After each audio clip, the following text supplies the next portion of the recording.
Most people live on a leash they can't see. They're pulled by emotions. They're yanked by approval. They chase comfort. They flee discomfort. Someone insults them, they explode. Someone ignores them, they crumble. Someone praises them, and suddenly they obey. In those tiny moments, barely visible to the outside world, they give away the very thing they were born to protect, their autonomy. But there's another kind of person, the one who stands still in chaos, who watches without blinking, who listens without reacting, who speaks with intention, not impulse. They are not numb. They are not heartless. They are forged in fire, in solitude, in silence. This isn't about becoming cold. It's about becoming sovereign. So here are 5 philosophical laws of unshakable inner power, used by ancient thinkers, ruthless tacticians, world leaders, and yes, even lovers. Master these laws, and you won't just endure the world, you'll bend it. Law 1. Govern yourself, or be governed. The first law is ancient and universal. If you don't master your internal world, someone else will. Stoic philosopher Epictetus said, "No man is free who is not master of himself." But what does that really mean? It means emotions are not the enemy. Leaking them is. It means pain isn't weakness. Revealing it to manipulators is. It means you can cry, but not for show, not for approval, not for reaction. To govern yourself is to become your own fortress. Picture a warrior, not in battle, but sitting silently in meditation. His discipline isn't tested in combat. It's tested in boredom, insult, and rejection. Most people rush to explain themselves when misunderstood. The self-governed, they allow misunderstanding to pass over them like wind over stone. They don't flinch. They don't correct. They let others project, and in doing so reveal themselves. To master your reactions is to create a buffer between stimulus and response. And in that buffer, power, choice, freedom. Law 2.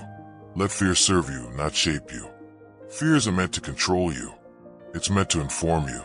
Fear says, there's risk here. But it doesn't say run. That part, that's you. Marcus Aurelius faced assassins, betrayals, and plagues. Yet he wrote daily, reminding himself, you have power over your mind, not outside events. You can't always control what happens, but you can always control what fear means to you.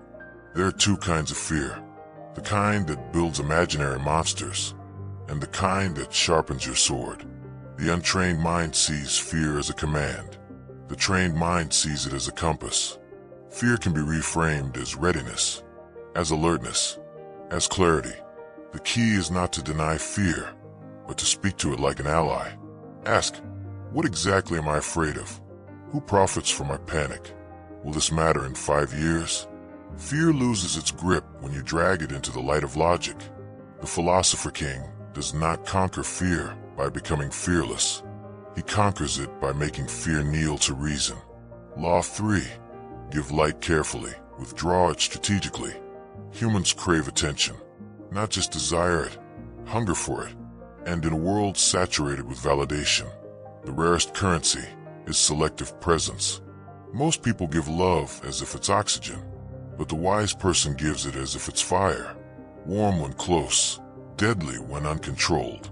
This is the 3rd law. Give your presence with precision, and your absence with purpose. Think of the friend who always praises you. Now think of the one who rarely does. Yet when they do, it lands like thunder. Which one do you listen to more? That's not manipulation. That's intentionality. Praise is power, and when used rarely, it becomes unforgettable. This is called emotional asymmetry. It's what makes an ancient mentor's nod more powerful than a modern influencer's shout. Even Plato wrote that the soul responds to beauty and goodness like a tuning fork, but too much praise, and it dulls the vibration. Give affirmation when it aligns with values. Withdraw it when it's being demanded. Because when your validation becomes rare, your presence becomes revered. Law 4. Let guilt work in silence. Most control doesn't come through force. It comes through guilt, not applied but awakened. The philosopher doesn't shout. He doesn't punish. He simply withdraws. And in that space, others begin to whisper to themselves. You've seen this in families, in lovers, in friendships. A single sentence, calmly delivered. I expected more from you.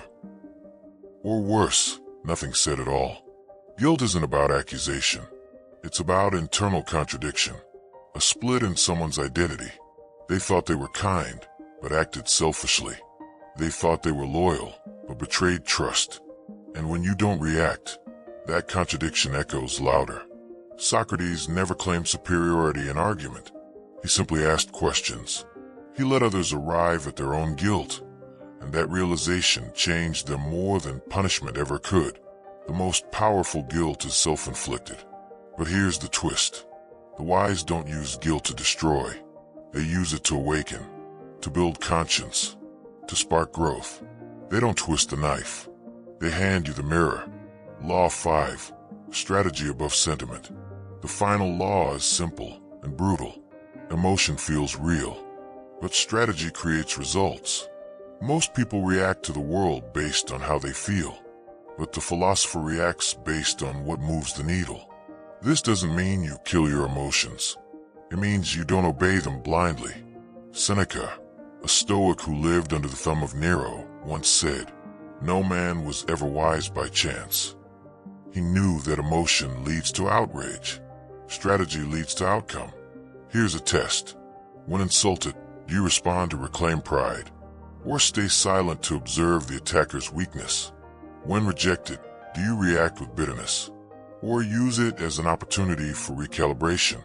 The reactive mind is a slave to the moment. The strategic mind plays the long game. Remember, every war lost, every relationship ruined, every empire that crumbled at some point, someone chose emotion over wisdom. Your mind is a weapon. Your emotions are ammunition. But your strategy? That's the aim. Don't just feel. Calculate. Design. Decide. Closing. If you've made it this far, you're already ahead of most. Because most people seek emotional relief. But you seek emotional command. And that's what separates noise from force. These 5 laws aren't about becoming cold. They're about becoming centered. Because the world will try to unseat you. It will lure you with praise, rattle you with fear, shame you with silence. But if you govern yourself, fear nothing, give sparingly, stay quiet when others beg for reaction, and strategize over sentiment, you become untouchable, the calm in the storm, the eye of the hurricane, the one who moves while others shake. And if you want the next step, the 5 laws of strategic deception, the secrets behind perception, influence, and control, then subscribe now, because those who don't know them, they're already being used.